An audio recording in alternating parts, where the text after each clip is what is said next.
içinde kırdılar. Çeki elimizde ham tüyüller. Çeki elimizde ham tüyüller. Fakat bir de işte çeki elimizde uçuracak. Asasen uçuracak. İlk uçarı masalar için. Uçuracak masalar için piramideler. Fazla olmasa piramide. İşte çok da tüyüller var. Piramide. O şey tüyüllerde güçler var. Deformasyonlar anlamında yok. Bana bir aparatı yollarında o şey uçuracak eşit noktalarda ki güçler deformasyonlar var. Bu şu çevre yönetmenliğinin ilk kategorisi. Yani geometri, bu sistem geometriyası sadece madde bulan vakitte varyasyon metodda bazı fonksiyonların tanıştığı gibi bu. Şimdi ayrılan metod ise üzerinde fonksiyonun yeterli derecede sıkı kuruluşunu talep ederse o yeterli sıkı bulmak mümkün. Osmanlı kurulur. Şimdi ayrılan metodunu yan kullanmalısınız. Varyasyon metodundan kullanılması için bazı fonksiyonların tanıştığı. Abi şu çanları kullanmayabilirse anlaşılır. Şunun için ham bulursa tez oranda bütün dünyada olduğunu toplam olsa bunu yükülüp olmaya kasmanatlık etkisizme, güzel yaşam etkisizme, güzel yaşam etkisizme ve medisyen etkisizme, biyolog etkisizme ne kadar olmuştan arkadaşlar atom bir interesan sanatlar. Ne nasıl olmuştan arkadaşlar bu metod.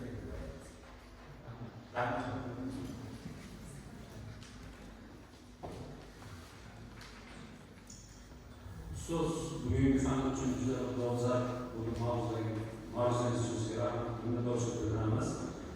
Keyingi mavzularga va konferensiya ishtirokchilariga tashakkur qilamiz. Savol-javob bahs munozara qismimiz barcha mavzular ishtirok chiqdi. O'z mavzuni tugatgandan keyin oxirida shuni javob berishni so'rab qolaman. Rahmat. Endigi mavzuimiz uchun so'z navbatini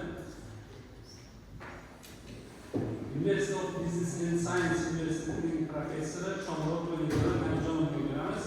Mavzusu inson mulkiy salomatligida ekologiyaning o'rni. Marhamat.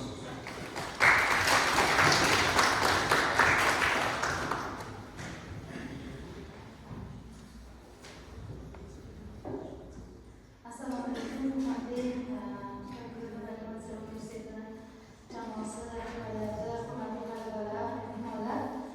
Bugun sizlar bilan mana shu konferensiya doirasida ilmiy bir suhbat qilganimizdan juda mamnunmiz va taklif uchun universitet jamoasi professor-o'qituvchilarga minnatdorchilik bildiramiz. Bugungi konferensiyada sizlar bilan konuşacağımız mavzu inson mulkiy salomatligida ekologiyaning o'rni nominali. Sizga ma'lumki, so'nggi paytlarda inson salomatligi fikrlash, o'sha jamiyatdagi kapital sifatida qo'shadigan bo'lishi va butun salohiyatdan umumiy foydalanishida ekologik bir tizimning mavjudligi, ekologiyadagi shu inson hayotida ko'rsatadigan energiyani yaxlitligi juda katta ahamiyatga ega. Va siz emas, mana shulardan amalida biz yashab turgan mana shu zamonda ham o'sha havoning mumkin qadar tozaligi, musaffoligiga yo'qolishi ham insonlarda yetarlicha qaysidir psixologik stressni, o'ziga xos bir tushkunlikni paydo qiladi. Sababi insonning tarkibi, insonning tuzilishi, uning o'sha strukturaviy tizimida to'rt unsurlar bir alohida turga kiradi. Ya'ni o'sha inson salomatligini ta'minlashda havo, suv, olov va tuproq juda katta ahamiyatga ega. Psixoterapiyada ham eng asosiy e'tibor beriladigan omillardan biri to'rtta, ya'ni har doim stresslar yashayotgan paytda yoki bo'lmasa o'sha ruhiy depressiv holatlarda oldin olishga qaratilgan amaliy psixologik yordamlarda mana shu to'rtta unsurga alohida e'tibor beriladi. Va psixologlarni eng ko'p o'sha insonlardagi ruhiy tig'izlik bilan ishlaydigan metodologiyasida ham gidroterapiya alohida usul bor, ya'ni suv bilan muolaja. Tibbiyot yo'nalishida ham va Tibet meditsinasida ham tibbiyotda ham aynan inson salomatligini shu gidroterapik xususiyatlariga alohida e'tibor beriladi. Ya'ni mana shu mavzu davomida ayniqsa tushunarli bo'lish uchun amaliyotda deb ketmoqchiman. Hamma o'zini vaznini biladi, to'g'rimi? Qancha vaznda ekanligini bilamizmi? Vaznimizni 30 ga ko'paytiramiz. Ko'paytiring. 30 ga vaznni ko'paytiring.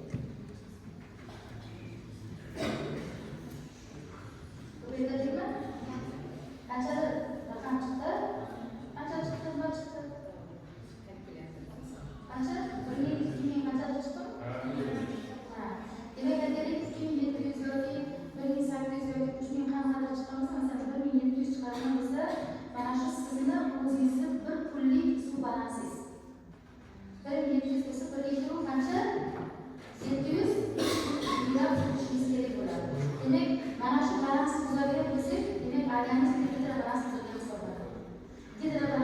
bo'lishi fikrlashimizga, emotsional yorug'likka, kayfiyatsizlikka, kuchli charchoqqa, sog'lom uyqu bo'lmasligiga va insonning o'sha ichki energiya zaxirasini buzilishiga olib keladi.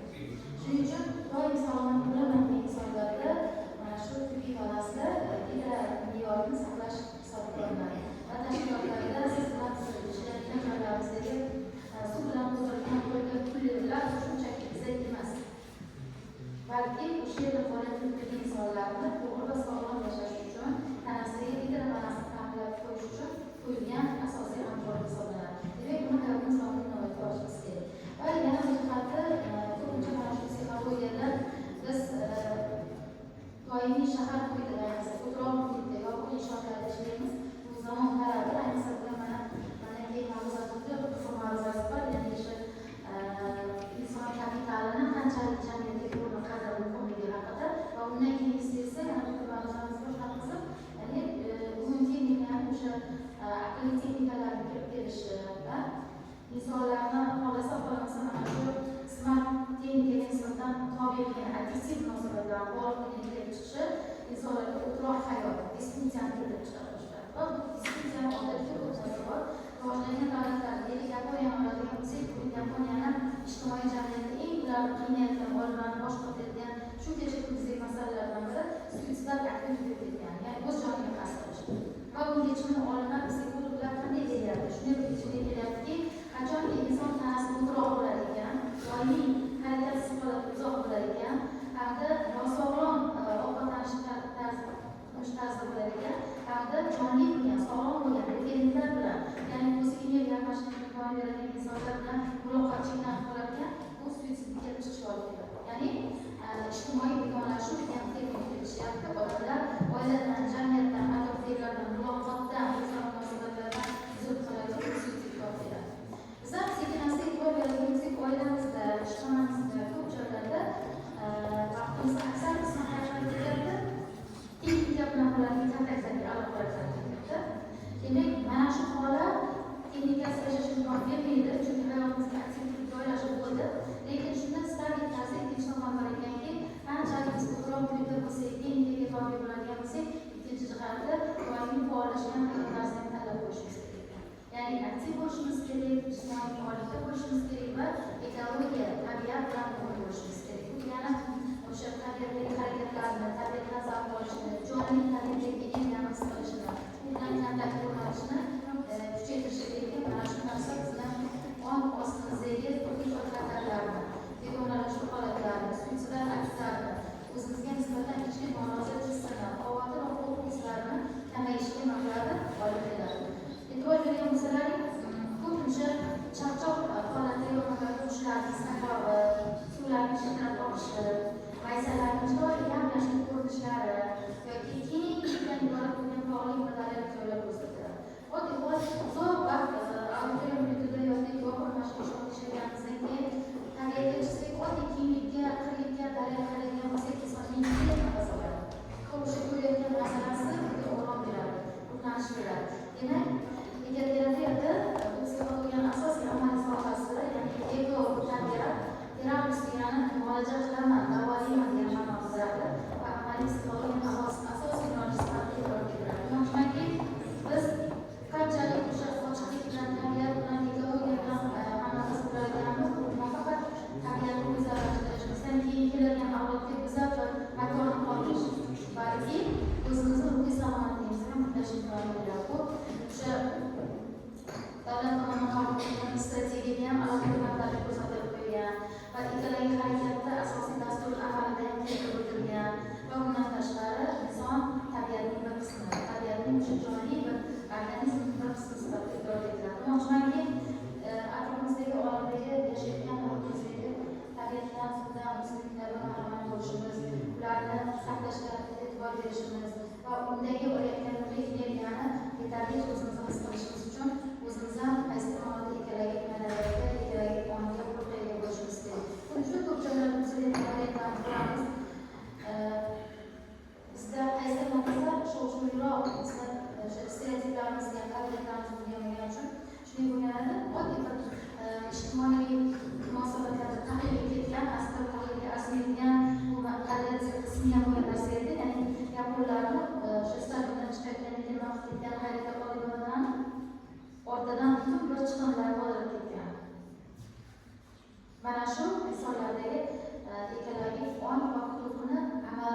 yashayotganini ko'rsatadi. Demak, inson o'sha o'zidan keyin o'zini salomatligini, o'zidan keyin avlod salomatligini ta'minlash uchun avvalo o'sha huquqni, o'sha ongni, o'sha tarbiyani, go'zallikni saqlab qoladigan bir muhitni har kim o'zidan, o'zini qalbidan, o'zini o'sha fikridan o'tkazish kerak va amal qilish kerak. Shundagina sekin-asta bu muhit tarqalib, jamiyatni butun bir yashayotgan insoniyatni bu odatiga, an'anasiga aylanadi. Hammamizga har doim mana shu tabiatdagi oshnolik, tabiatdan oladigan zavq va quvonchdan paydo bo'ladigan juda katta ko'tarinki psixologik quvvat, bu psixologik quvvatdan biri esa yangi g'oyalar, ideyalarni egasi bo'lib yashash. Yashayotgan hayotimizda hazrat inson sifatida o'zimizni munosib qadamimizni, munosib ovozimizni, munosib turishimizni qo'shib yashash baxtini tilayman va shu bilan barobarda yaqinlashib kelayotgan mana shu yilimizni sarhisobi va biz bitkib ketayotgan oldimizdagi yangi yilni kayfiyati har birizga hamma joyga go'zallik bersin. Boshlayotgan yil sizga juda katta mamnuniyat bilan, ijobiy bir tilaklar bilan boshlashni imkoni bersin. Tugalanayotgan yil ortimizga qaraganimizda yaxshi sarhisoblarga boy yil bo'lib yakunlashini tilayman. Rahmat.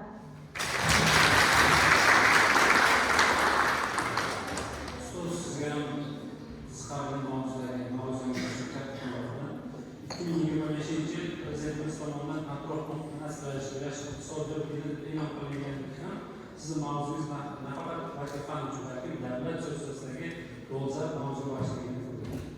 Endigi so'z navbatini University of Business of Science universiteti ijtimoiy gumanitar fanlar kafedrasi mudiri, falsafa fanlari bo'yicha falsafa doktori Ashurov Abdurovga beramiz. Mavzu barqaror rivojlanishda inson kapitali, ijtimoiy falsafiy tahlil. Assalomu alaykum konferensiya mutasaddilari va konferensiya ishtirokchilari, hurmatli talabalar. Bugungi konferensiyamizga tashrif buyurganimiz bizni albatta ham shaxs sifatida ham shu sohada ilm yuritayotgan olimlardan biri sifatida bizni ham yuksaltiradi. O'ylaymizki, bugungi bizim ma'ruzamiz nafaqat bizga, balki sizlarga ham manfaatli bo'ladi.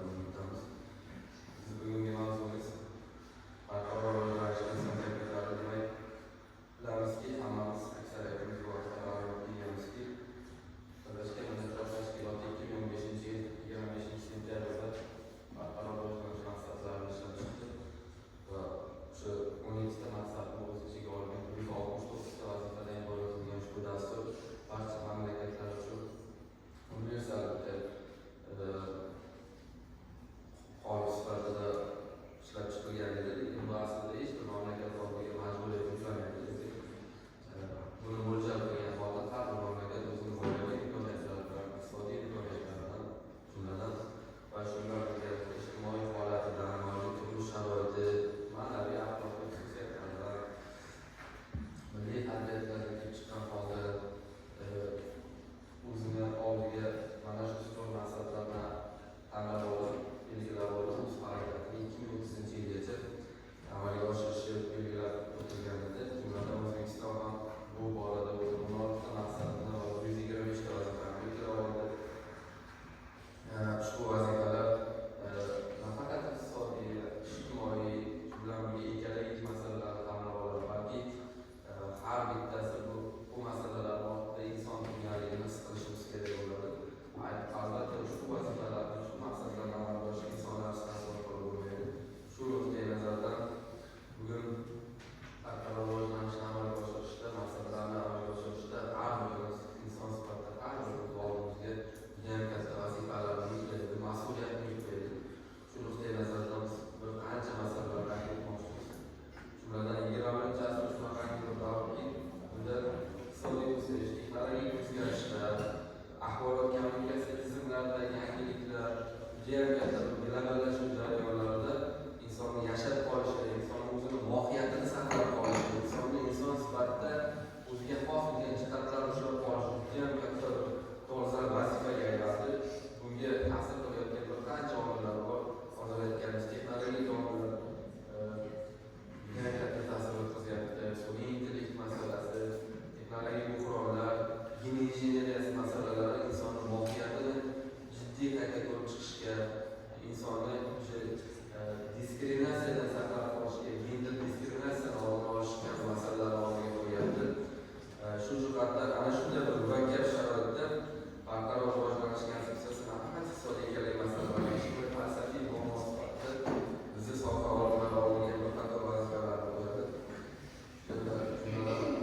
falsafa sohasiga kirib keldi. Biz bugungi maqsadimiz o'sha falsafiy nuqtai nazardan zamonaviy jamiyatdagi bugungi holatlarni tahlil qilish, takliflar berishdan ko'ra, xulosalar berishdan ko'ra barqaror rivojlanish emas. Barqaror rivojlanish bu dastlab o'sha 20-chi asrning ikkinchi yarmida fanniy sohaga kiritilgan tushuncha hisoblanadi. Jumladan 1982-yilda Brundtland hisobotida barqaror rivojlanish kelajak avlodlar ehtiyojini xavf ostiga qo'ymasdan bugungi avlod ehtiyojlarini qondiradigan rivojlanish ta'rifi berilgan edi. Falsafiy nuqtai nazardan bu vaqt, makon va qadriyatlar uyg'unligini o'zida aks ettiradigan strategiya hisoblanadi. Bunda iqtisodiy ekologik manfaatlar insoniylik, jumladan axloqiy mas'uliyat bilan, axloqiy xususiyatlar bilan, axloqiy jihatlar bilan muvozanatlashtiriladigan tizim sifatida maydonga chiqadi. Barqaror rivojlanishni uchta asosiy usulga tayanadi. Aslida iqtisodiy, ijtimoiy va ekologik barqarorlik masalalari. Biroq mana shu uchlikni birlashtirib turadigan sub'ekt sifatida inson maydonga chiqishi kerak bo'ladi. Inson kapitalisiz bu uchlikni tasavvur qilish mumkin emas. Inson kapitalini jihatdan qaraydigan bo'lsak, faqat boyitadigan bizning sog'likni, hayot sifatini, ta'limni, ma'naviy axloqiy qadriyatlarni, ijtimoiy faollikni va mas'uliyatni, ijodkorlik va innovatsiya tafakkurni birgalikdagi jamoatchilik sifatida qaraladi. Bunda falsafiy jihatdan agar jamiyatda bilim bo'lmasa, halollik bo'lmasa, mas'uliyat bo'lmasa, vatanparvarlik bo'lmasa, ijtimoiy adolat prinsiplari ishlamasa, biz bu barqaror rivojlanish maqsadlariga erisha olmaymiz. Nima uchun erishishimiz kerak? Nafaqat hukumat darajasida, har bir inson, har bir fuqaro, har bir shaxs, yurtda yashayotgan inson o'zini yelkasida mas'uliyatni his qila olishi kerak. Mana bu yurtda kapital sifatida bilim va ko'nikmalar bilan xizmat qilayotgan ekanman. Shu bilan birgalikda mas'uliyatni his qilishim kerak. Bu yurt uchun hissa qo'shishim kerak. Vatanparvarlikni o'zim nomimga qo'shishim kerak. Chunki bilyapmizki, bugun vatanparvarlik, mas'uliyat, atrofdagi bo'layotgan voqea hodisalarga daxldorlikdan biz uchun juda ham muhim masalaga aylandi. Ayniqsa yoshlar uchun. Statistik ma'lumotlar, sotsiologik so'rovlar ko'rsatyaptiki, yoshlarimiz bugun to'g'ri faol, lekin atrofdagi bo'layotgan voqea hodisalarga loqaydlik, mas'uliyatsizlik holatlari juda kuchli. Manga tegma, senga tegma. Mana shu emas. Manga nima oddiy bir ekologik holatlar bo'ladigan bo'lsa, atrofga chiqib bilan bosib ketish holatlari, atrofdagi ekologik bir muhitga ta'sir ko'rsatayotgan holatlarimizni ham yoshlar ko'proq ta'sir qilyapti.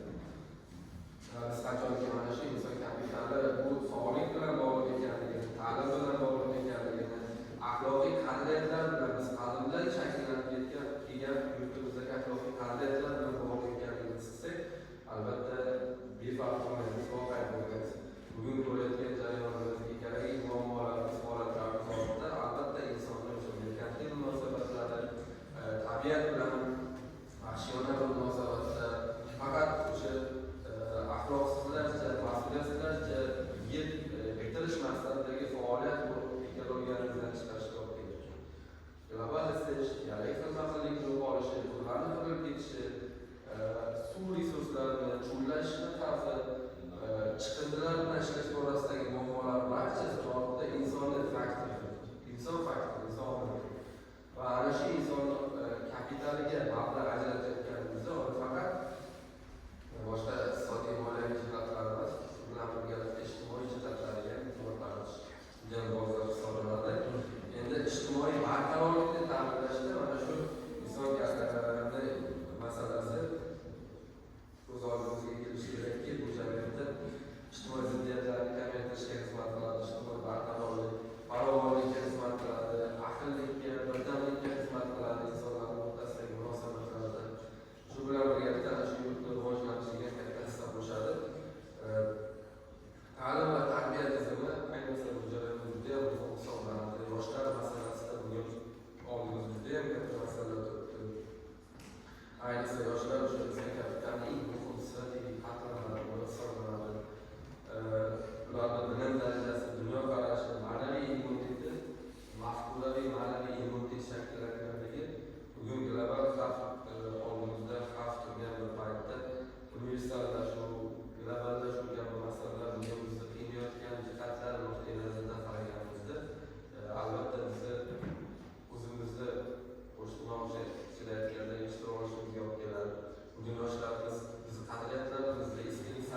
yangi xalqni nima bilan hurmatlanishga erishamiz?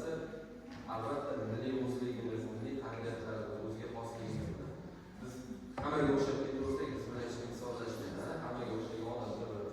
Lekin bizda qarindosh shakllangan odat an'analarimiz, o'zligimiz, bizga xos xususiyatlarimizni ushlab qolsak, biz o'sha manqurtlikdan, zombiylikdan saqlanamiz. Biz jamiyat oldiga, dunyo oldiga savollarni qo'yib, tahliliy, tanqidiy tafakkurimizni o'stira olamiz. Biz kim bo'ldik, ertaga kim bo'lamiz degan masalalarga javob berib qolamiz.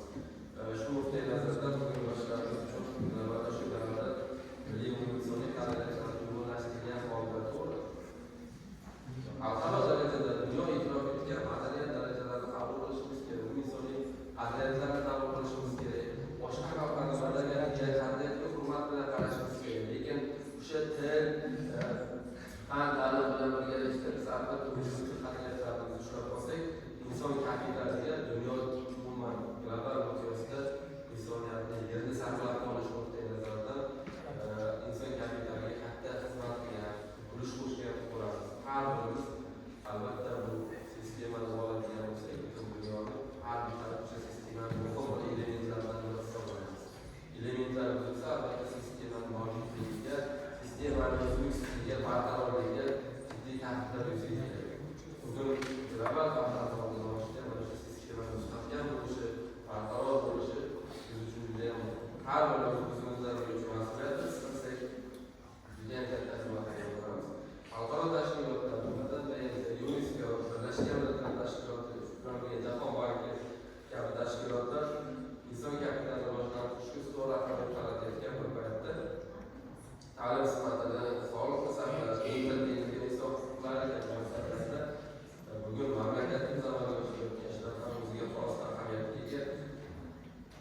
Milliy rivojlanish modellarimiz ham shu jumladan inson kapitalini rivojlantirishga yo'naltirilmoqda. Masalan, insonning qadriyat sifatida maydonga chiqishi bugungi siyosatimizda, uni ta'lim tashqilari, qiynayotgan masalalarni ishda olayotgan jamiyat, ishda olayotgan hokimiyat, hukumat, ishda olayotgan davlat, uni hal qilayotgan mamlakat sifatida dunyo maydonida o'sha reytinglarda o'rinlarimiz ham oshib boradi. Jahon bankining indikatorlarida ham o'sha investorlarni jalb qilish masalasida ham inson kapitalini ko'tarishayotganda albatta ana shu ta'lim, sog'liqni saqlash, ularni iste'mol darajasi bilan birgalikda gender tengligi, insonga bo'lgan munosabat, turli millat vakillarini qanday yashayotganligi, e'tiqod masalasi, madaniyat kabi masalalar, qo'shni mamlakatlarda hamkorlik kabi masalalar ham juda ham qattiq ko'riladi. Bularning barchasini jamlasak, albatta inson kapitaliga ajratilayotgan resurslar yanada ham ko'payishiga biz tayyorgarlikka siyosatimiz ham mustahkam asos sifatida xizmat qiladi. Xulosa qilib aytishimiz mumkinki, bugun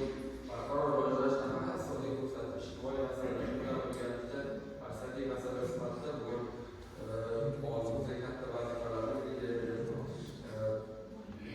Iqtisodiy barqarorlikni saqlash bilan birgalikda ijtimoiy adolatni, ijtimoiy mas'uliyat birdamlikni yuzaga keltiradi. Kelajak avlodlar uchun barqaror bir muhit qoldirishga xizmat qilamiz. Biz esimizdan chiqarmasligimiz kerakki, albatta biz mana shu mamlakatni, mana shu xalqni, mana shu yurtni kelajak o'tmish ajdodlarimizdan qarzga meros sifatida emas, kelajak avlodlarimizdan qarzga olganligimizni qalbimizda saqlasak, qonimizda saqlasak, albatta biz har birimiz inson kapitaliga juda katta hissa qo'shgan bo'lamiz, xizmat qilgan bo'lamiz.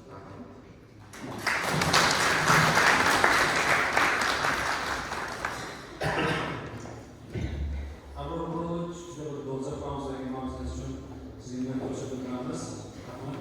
Endigi so'z navbatini Bekir universitetining o'quvchilar o'quvchilar rektori, falsafa fanlari bo'yicha falsafa doktori, Raisi Akram Polvonchi beramiz. Mavzusi yangilanayotgan sifatni ta'minlash mexanizmi tahlili va akkreditatsiya tizimi. Assalomu alaykum. Hurmatli konferensiya ishtirokchilari, hurmatli ustozlar, hurmatli talabalar. Barchangizni yangi yil bilan tabriklayman. Shu yangi yilda yangi omadlar, yangi muvaffaqiyatlar tilayman. Va konferensiya ishtirokchilariga, barcha tashkilotchilarga o'z minnatdorchiligimni bildiraman.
ta'lim oluvchilar, magistratura, doktoranturlarga mustaqil o'sha kvotalarni alohida belgilashlar yoki bakalavr ta'lim yo'nalishlariga alohida kvotalarni belgilashlar Konstitutsiyasining 23 moddasida akademik erkinlik berilishi bilan ham alohida belgilab qo'yildi.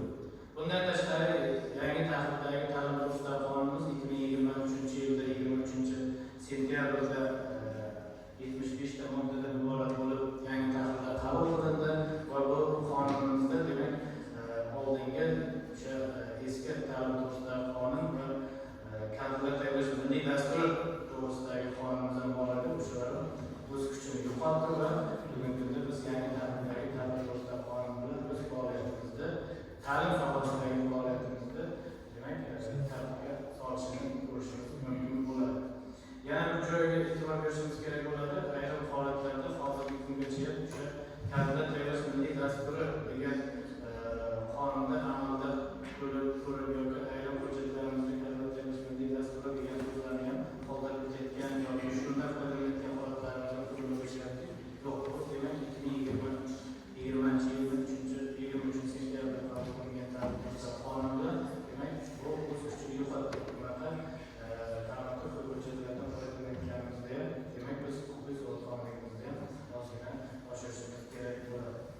Shuningdek, ta'lim to'g'risidagi qonunda 7-moddasida ta'lim turlari belgilangan. Ta'lim turlari va ta'lim shakllarini biz alohida ajratib ko'rsatishimiz kerak bo'ladi. Oldin eski ta'lim to'g'risidagi qonunda ta'lim turlari kam sonda berilgan bo'ladigan bo'lsa, hozirgi kunda 7-moddasida ta'lim turlari demak 7 ta ta'lim turlari bilan iborat bo'lib belgilab qo'yildi. Bu yerda yangi qo'shilgani professional ta'lim turi qo'shildi.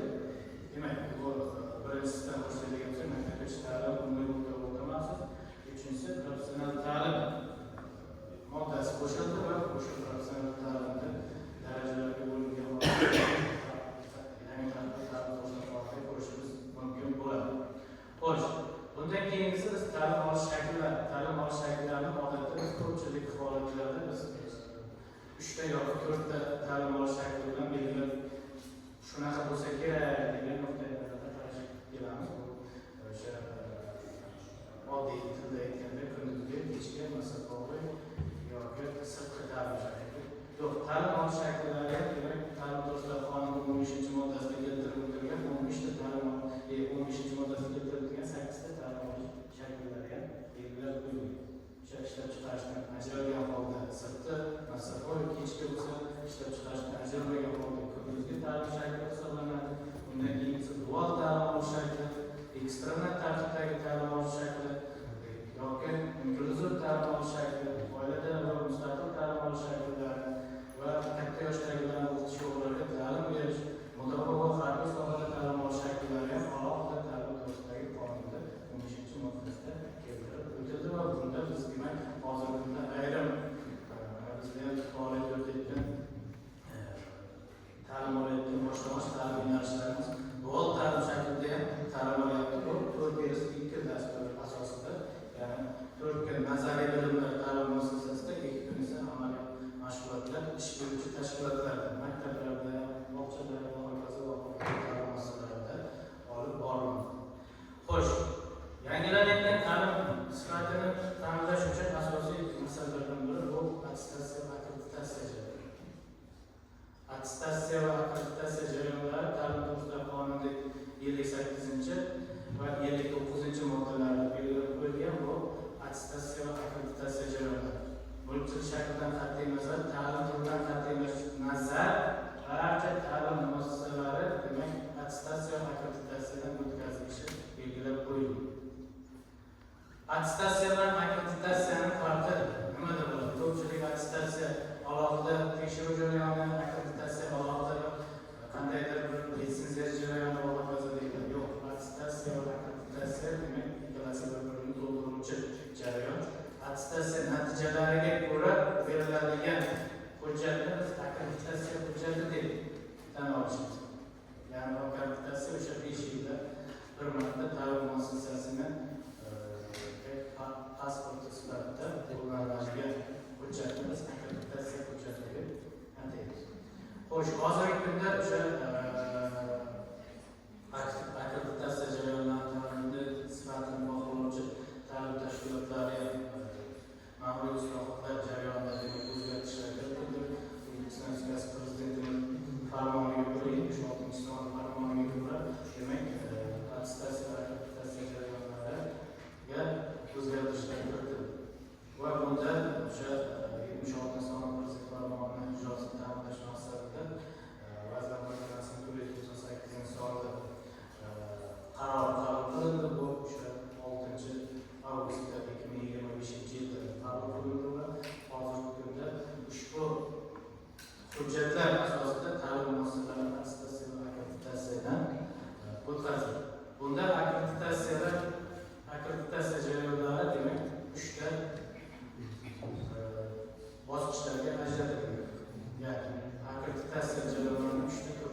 bo'lishi majburiylik belgiladi. Ikkinchisi bu xalqaro akkreditatsiya.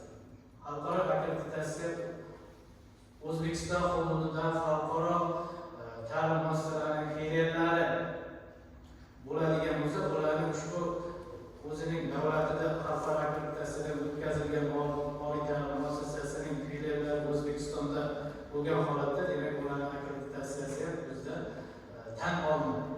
Xalqaro akkreditatsiya. Uchinchisi esa bu maxsus akkreditatsiya. Maxsus akkreditatsiya ko'proq nodavlat oliy ta'lim muassasalariga tegishli bo'ladi. Ya'ni faoliyat yo'nalishini ochmoqchi, birorta bakalavriat, magistratura yo'nalishi yoki mutaxassislikni yoki ixtisoslikni ochmoqchi bo'lganlar uchun maxsus akkreditatsiya beriladi. Bu maxsus akkreditatsiyada ta'lim dasturlari akkreditatsiya, ta'lim faoliyat boshlanishidan oldin ta'lim demak o'sha yo'nalishni ochish uchun ta'lim dasturlari akkreditatsiyadan o'tkazilishiga belgilab qo'yilgan.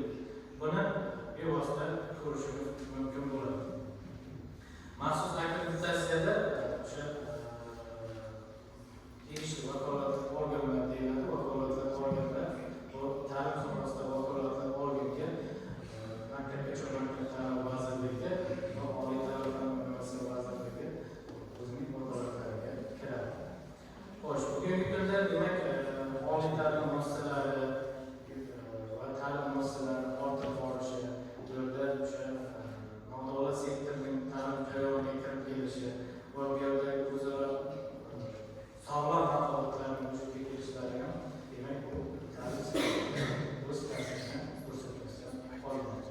Bugungi kunda ma'lumotlarda shunga aytib o'tishimiz kerakki, demak 2016-yillarda oliy ta'lim muassasalarining soni 72 ta bo'lgan bo'lsa, bugungi kunga kelib oliy ta'lim muassasalarining soni 213 tadan oshdi. Bu degani o'sha maktab bitiruvchilarining oliy ta'lim muassasalaridan qamrov darajasiga, demak oldin 9% tashkil qilgan bo'lsa, hozirgi kunga kelib 48% tashkil qildi. Maktab bitiruvchilarining oliy ta'lim muassasalariga qamrov. Bu 5 barobarga oshganligini yoki o'sha bugungi kunda oldin 250 mingta talabalar bakalavriat, magistratura, mutaxassislik tahsil olayotgan bo'lsa, bugungi kunga kelib 1,5 millionga ko'paygan. Bu barchasi demak O'zbekistondagi ta'lim islohotlarini va ta'lim bo'yicha olib borilayotgan jarayonlarning barchasini demak sog'lom raqobat muhitida shakllanayotganini dalili desak ham bo'ladi. Xulosa qilib aytadigan bo'lsak, ta'lim sifatini ta'minlashda asosiy mexanizm bu attestatsiya va akkreditatsiya, ichki va tashqi baholash, ta'lim muassasalarini ichki va tashqi baholash va bu jarayonda ta'lim oluvchilar va ta'lim beruvchi professor o'qituvchilarning bevosita ishtiroki, asosan ko'rsatkichlar professor o'qituvchilarni ya'ni talabalarga berayotgan bilimi, metodik ta'minatlari, metodikasi va hokazo jarayonlaridan amalga oshirib boriladi. Qisqacha ma'lum shundan iborat edi. E'tiborlar uchun katta rahmat. Tanqid ishiga muvaffaqiyat tilayman.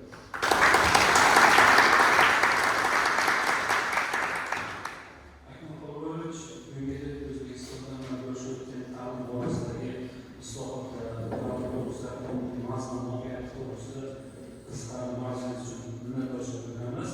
Endi konferensiya mavzularida ishtirokchilarini maxsus e'lon qilgan holatda ko'pchilikka chaqiramiz. Marhamat. Toshkent Universitet universitetida iqtisodiyot va aniq fanlar kafedrasi mudiri, texnika fanlari bo'yicha falsafa doktori, dotsent Najibov Jamoliddin Shokirovich ko'ramiz. Mavzusi maktab texnikining rivojlanish bosqichlari. Assalomu alaykum hurmatli anjuman qatnashchilari. Kelgan boshimiz osmonga yetdi. Xush kelibsizlar deymiz. Bizning bugungi mavzumiz maktab texnikining rivojlanish bosqichlari bo'yicha suhbatlashamiz. Demak, maktabdagi tarixda bizga ma'lumki, maktabga rivojlanish bosqichi 5 ta bosqichlar bor deb hisoblanadi. Bu bosqichlarni demak, bilaman bor. Bilaman 4-asrgacha bo'lgan. Oraliq 1-bosqich shakllar va geometrik shakllar, ya'ni bir-biriga taqqoslashlar, o'lchamlar, o'zining qadimiy o'lchov turlari shakllanib borgan. Keyin ikkinchi o'lchov birligimiz demak milodlar bosqichimiz miloddan avvalgi 4-asr va milodiy 4-asrgacha bo'lgan oraliq hisoblanadi. Bunda demak formulalar, ya'ni unda matematika hisoblashgan omillar, Arximedes, Pifagor va hokazo olimlarimiz o'zining qissalarini qo'shgan. Uchinchi bosqichga keladigan bo'lsak, 4-asrdan 9-asrgacha bo'lgan oraliq. Bunda matematik formulalar, geometrik formulalar shakllangan va rivojlanib borgan. 4-bosqichimizda demak 9-asrdan 20-asrgacha, ya'ni bu hozirgi bizning sanoq sistemamiz, O'zbekiston sanoq sistemasining rivojlanish tarixini yakunlash bo'ladi. Bunda Al-Xorazmiy bizning O'zbekiston sanoq sistemasiga nurni kashf qilgandan keyingi rivojlanish bu demak matematikada eng katta rivojlanish bosqichlaridan biri hisoblanadi. Bunda demak sonlarimiz shakllandi, biz qadimiy shakllardagi o'lchov birliklarimiz va o'zimizning hisob-kitoblarimiz yangicha tartib qo'yganligini ko'rishingiz mumkin bo'ladi. Keyingi demak 5-bosqichimiz, ya'ni 20-yildan va hozir 20-asrdan hozirgi kungacha bo'lgan bosqichimizni hisoblaymiz. Demak, bizga qadimdan ma'lumki, har bir narsa sonlar, har bir matematik hisob-kitob insonlarning ehtiyoji va ularning zamon talabiga mos ravishda rivojlanib boradi. Demak, yozuvlar, o'qishlar bo'lmasdan oldin o'zining har xil belgilari, ya'ni Hindularning o'zining belgilari, Amerikaning o'zining belgilari va qadimiy arab Farsiy belgilari va hokazo belgilash turlari keltirilgan. Demak, hammasi mana shu hozirgi kungacha demak bizning Al-Xorazmiy yo'lga kashf qilingandan keyingi sanoq sistemalarimiz rivojlanib borganligini ko'rishingiz mumkin bo'ladi. Demak, 9-asrda demak Al-Xorazmiy yo'lga kashf qilishi demak Al-Xorazmiy Hindiston podshosi shahri mehmondoshlikka chaqirib, ya'ni suhbatlashishga chaqirib va sun'iy ko'lga qayiq bilan yoniga bir yordamchini qo'yib baliq tutishga jo'natadi. O'shanda Xorazmiy kuni bilan baliq tutaman deb yurib, sun'iy ko'lda bitta baliq tutolmagandan keyin podshoh ustidan masxara qilmoqchi bo'lib, demak siz nechta baliq tutdingiz deganda tasadduqan ko'lning ko'rinishi bo'yicha 0 ta baliq tutdim deb Hindistonda bir sonni kashf qilib keladi. Demak, bu kashf qilingan 0 sondan keyin demak bizning hozirgi yashayotgandagi hozirgi hayotimizda yashayotgan sonlarimiz, ya'ni rivojlanib borishini aytishimiz mumkin bo'ladi. Bundan keyingi demak 3-bosqichlarimizda ya'ni Rene Descartes, tashqari Leibniz, Cauchy, Lagrange, Euler va hokazo olimlarimiz o'zining matematikaga qo'shgan hissalari bilan, ya'ni Newton, tashqari Arximedes va hokazolar demak o'z o'rnini egallashini ko'rishimiz mumkin bo'ladi. Demak, bundan aytamizki, hozirgi bizning 5-bosqichimizda matematikaning rivojlanishining 5-bosqichida o'zbek olimlarimizdan asarlar bilishimiz mumkin. Mansur va undan tashqari Ayub va Abdulla Azamov, Farmon va hokazolarni kiritishimiz mumkin bo'ladi. Demak, bugungi ma'lumot bermoqchi bo'lgan ma'lumotimiz demak matematika rivojlanishining 5 bosqichlari to'g'risida sizlar bilan o'rtoqlashdik. Yana bir marta kelganlaringiz uchun tashakkur. Sog' salomat bo'linglar.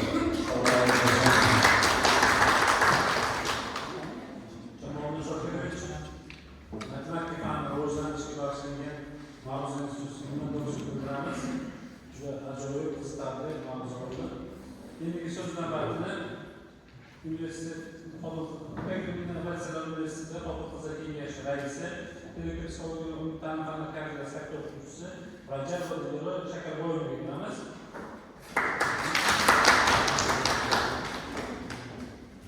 Mavzusi matnshunoslik va manbashunoslik muammo va yechimlar taqdimotlardan to hozirgi kungacha. Marhamat.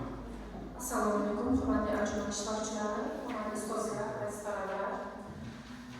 Barchamizga ma'lumki, insoniyat rivojlanishidan to hozirga qadar tilshunoslikda o'zbek tilshunosligiga ta'minlashni qo'yayotgan va bizga yangi soha va yangi yo'nalishlar sifatida kirib kelayotgan yo'nalishlarimiz matnshunoslik va manbashunoslik.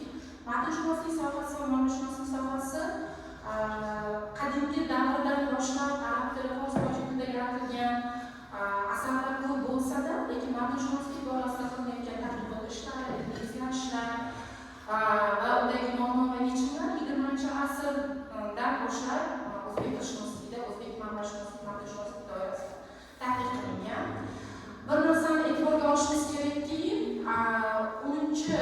10-asrda, ya'ni 1072-1074 Mahmud Qoshg'oriyning Devon Lug'ati turk asari birinchi bo'lib turkiy tilda, ya'ni o'zbek tillarining qiyosiy grammatikasini, birinchi bo'lib Marsiya yozilgan she'r va turkiy tillar to'g'risidagi grammatik asar yozilgan, lekin vaqtga qarshi Mahmud Qoshg'oriy bobomiz bu tilni turkiy tilda emas, balki arab tilida yozgan. Chunki o'sha davrda arab tili bilan fors tilining ishlatish salmog'i, obro'yi, mavqei yuqori.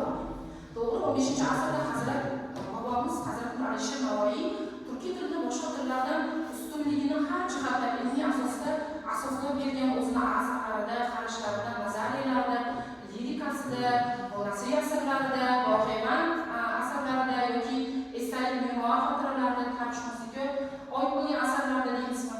Lekin shunga qaramasdan matnshunoslikdagi hozirgi tub dolzarb muammolarimizdan biri Mahmud Qoshg'oriy bobomizning Devon Lug'ati turk asari yoki Yusuf Asqoch bobomizning Qutbullik asarlaridagi nusxalar Olaylik Avstriyada Viyana kutubxonasida yoki Istanbulda mashhur Yevropa va Amerika hududlarida mashhur kutubxonalarda saqlangan.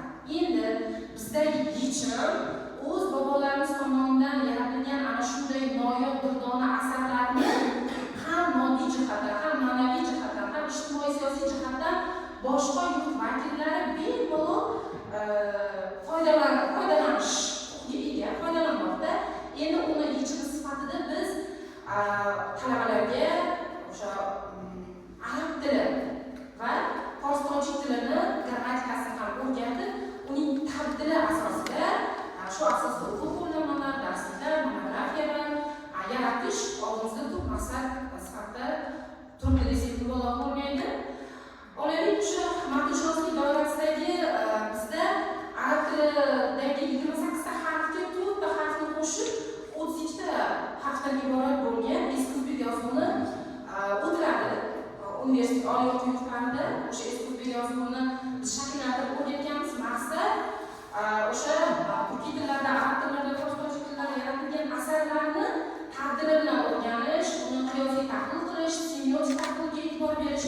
Bundan tashqari zamonaviy tilshunoslikda lingvokulturologik jihatdan yoki lingvistik jihatdan tadqiqini o'rganish va o'rgatishdan iborat. Bu borada juda ham ko'p tilshunos olimlarimiz tomonidan ishlar olib borilmoqda, lekin hali yechilmagan, hali arab tilida, fors tojik tilida yozilgan asarlarning salmog'i juda ham ko'p va uni tadbir bilan ishlash muammolari bizni oldimizda turibdi. O'sha muammoni yechimi sifatida baribir arab tili grammatikasi, fors tojik tili grammatikasi, uning grammatikasidan tashqari stilistik nuqtai nazardan yondashuv yoki fonetik xususiyatlar yoki mahmud nuqtai nazardan yondashuvlarni o'z oldimizga maqsad qilib yechim sifatida ularga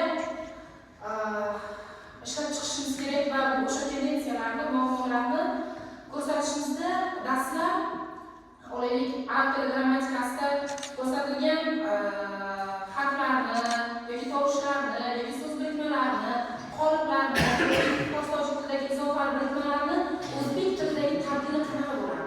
Tarjimai nuqtai nazardan to'g'ridan-to'g'ri tarjima qilish imkoniyatiga egami yoki ularda semiotik tahlil o'zgarib ketadimi degan qarashlar nuqtai nazardan juda ko'p tilshunos olimlarimiz tadqiq ishlari olib borgan. Hammangiz juda yaxshi bilasiz, Alisher Navoiy bobomizning Majozul Navoiy asari deymizmi yoki Muhkamatul Lug'at asari deymizmi yoki Amyolar muhkomalar tarixiga bag'ishlangan Nasoibul Muhabbat asarlari deymizmi, bularni tabdili ustida mashhur tilshunos olimamiz Suyun G'aniyeva tadqiqot ishlarini olib borgan, lekin o'sha davrlarda Suyun G'aniyeva ustozimizni tadqiqot ishlari bilan cheklanib qo'yganmiz. Alloh o'z rahmatiga oldi. Suyun G'aniyeva tilshunos ustozimizni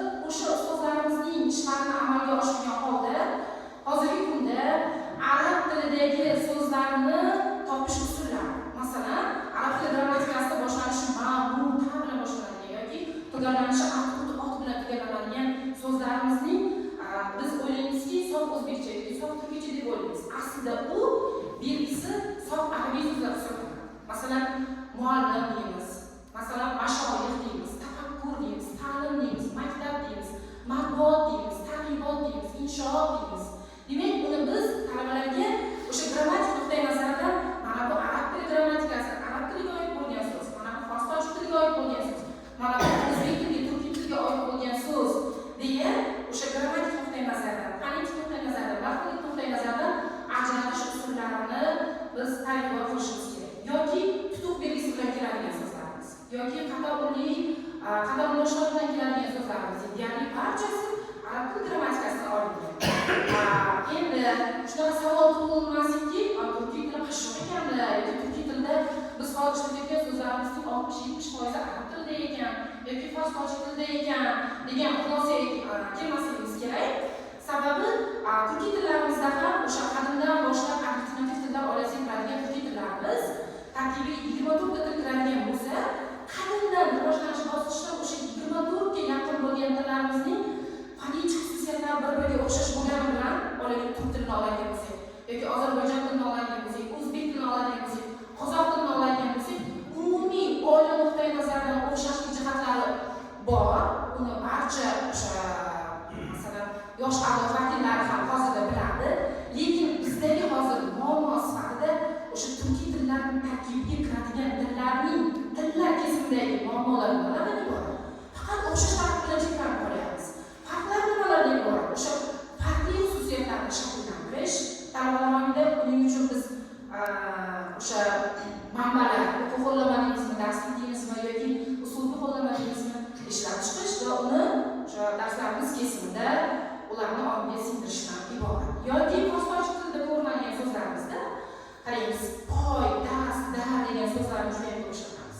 Vaholanki o'zbek tilida deb o'ylashimiz mumkin. Masalan, poydevor deymiz, dasturxon deymiz, dastxat deymiz, yoki darvozabon deymiz, darvoza deymiz, yoki go'sht deymiz, sus deymiz, yoki dil bilan keladigan so'zlarimiz, nola, xola, bola, juda ham ko'p bunaqa leksikonlarimiz.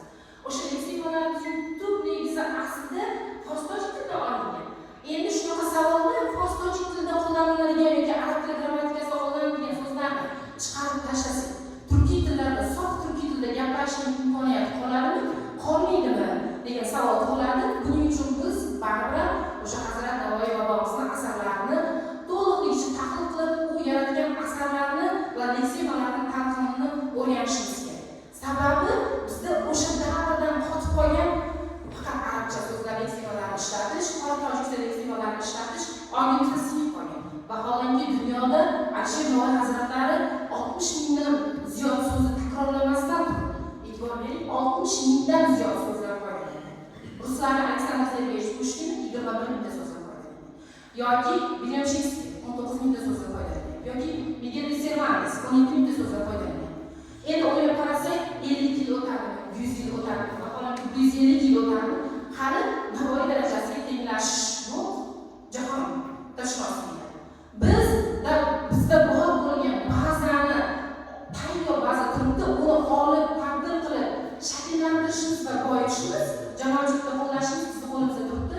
Uning uchun ustozlar, sizlarning boshchilaringizni talabalarga so'rab qo'yaman. Navoiyni o'qishimiz kerak, Navoiy asarlarini tahlil qilishimiz kerak, zero turkiy tilimizning moddiy bazasi miqdori juda ham ko'p, juda ham katta. Faqat biz o'sha turkiy tillarda so'zlash so'zlarni yechimini topib, mana shu turkiy til qo'y, fors tojik tilidagi so'zni qo'y, mana turkiy tildagi muqobil. Yoki bu arab tilidagi so'zni qo'y, mana bu turkiy tildagi muqobil. Mana shu turkiy tilda foydalanamiz, mana shu turkiy tilni ishlatamiz degan muammoni yechishimiz kerak. Buning uchun butun respublikada ta'lim tizimida tilga bo'lgan munosabat tubdan yaxshilangan va amalga oshirilyapti. O'ylaymanki, Paytula innovatsiyalar universiteti talabalari ham mana shunday jonbozlik ko'rsatadigan, tashabbuskorlik ko'rsatadigan guruhlar qatamida oldinlik baralla turadi. Mana shu matnshunoslik va ma'lumotshnoslikdagi muammolar va yechimlar to'g'risida mana shu konferensiyada ozgina bo'lsa ham ishtirok etishga harakat qildi. E'tiboringiz uchun rahmat. Sog' salomat bo'ling.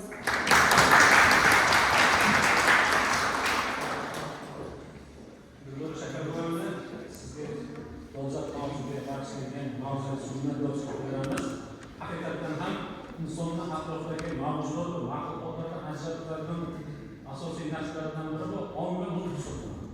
Tarix to'g'ridan ham sivilizatsiya shakllanganini belgilari sifatida yozuv asosiy belgi hisoblanadi. Agar birovni yurganda bu yerda yozuv topilsa, demak o'sha hududda sivilizatsiya shakllangan, insoniyat rivojlangan degan xulosaga kelishadi. Ana shu omillar ham sizni mavzungiz qanchalik dolzarb mavzuga bag'ishlanganligini ifodalaydi. Mavzuga so'z bilan bor rahmat. Endigi so'z navbatini keyingi mavzuatchimizga beramiz. University of Business and Science University dotsenti, falsafa fanlari bo'yicha falsafa doktori Absattor Baxtiyor Mamatov. Mavzusi sun'iy intellektni ta'lim tizimida samarali qo'llashning ijtimoiy madaniy asoslari. Assalomu alaykum, hurmatli majlis ishtirokchilari, tarafdorlar, professor o'qituvchilar va astronomlar. Ipak Innovatsiyalar universiteti tashkil etgan ijtimoiy gumanitar va texnik bilimlar evolyutsiyasi qadimgi davrdan zamonaviy sivilizatsiya, zamonaviy meditsingacha mavzusidagi respublika anjumaniga taklif etganligi uchun tashkilotchilarga boshqaramiz. Ushbu nufuzli ilmiy tadbir mamlakatimizda fan, ta'lim, innovatsiyalarni rivojlantirish yo'lida amalga oshirilayotgan izchil sohalarning mantiqiy davomini hisoblayman. Qadimgi sivilizatsiyalardan boshlab bugungi raqamli va texnologik jamiyatgacha bo'lgan davrda ijtimoiy, gumanitar va texnik bilimlar bir-birini to'ldirib, inson tafakkurining yaxshilanishiga, yuksalishiga xizmat qilib kelayotganligiga e'tirof etilish kerak. Bugungi globallashuv va ilmiy innovatsiyalar sharoitida bu ikki yo'nalishning uyg'un rivoji jamiyat barqarorligi, ma'naviy taraqqiyot va texnologik yuksalishning muhim kafolati desam mubolag'a bo'lmaydi. Va qadimgi sharq va g'arb sivilizatsiyalarida shakllangan ijtimoiy gumanitar tafakkur hamda texnik bilimlar bugungi kunda raqamli texnologiyalar, sun'iy intellekt va fanlararo integratsiya asosida yangi bosqichga ko'tarilayotganligini e'tirof etilishi kerak. Va mazkur anjuman ana shu ilmiy jihatdan tahlil qilish, tarixiy tajriba va zamonaviy mavzularni o'rnatishish uchun muhim ilmiy maydon yaratganligini e'tirof etishimiz kerak. Va bugungi mavzularimiz mavzusi sun'iy intellektni ta'lim tizimida samarali qo'llashning ijtimoiy madaniy asoslari deb nomlanadi. Albatta biz bu mavzuni ko'rib chiqishda ikki jihatga e'tibor beramiz. Birinchidan o'sha sun'iy intellektni ta'lim tizimida qo'llashni ijobiy jihatlari hamda uning o'sha salbiy jihatlariga ham to'xtalib o'tamiz. Va eng avvalo e'tirof etishimiz kerak, sun'iy intellekt bugun jamiyatning barcha sohasiga, ijtimoiy deymizmi, iqtisodiy deymizmi, madaniy deymizmi, barcha sohasiga kirib keldi. Va albatta mana shu sun'iy intellektning kirib kelishi insoniy tafakkur rivoji bilan bevosita bog'liq desak adashmaymiz. Negaki insoniyatni rivojlanish tarixiga qaraydigan bo'lsak, o'sha insoniyatning rivojlanishida aytaylik, g'ildirakning kashf etilishi juda katta kashfiyot sifatida baholanadi. Sababi o'sha g'ildirakning kashf etilishiga insoniyatning 3000 yillik tarixi. Va bundan keyingi kashfiyotlarni qaraydigan bo'lsak, o'sha zamon tezlashuvi va zamonaviy rivojlanish natijasida o'sha fan texnik inqilobdan so'ng o'zi o'sha samolyotlar yoki suvda suzuvchi parovodlar ularning barchasi rivojlanishga aqlli 60 yilga kelgan.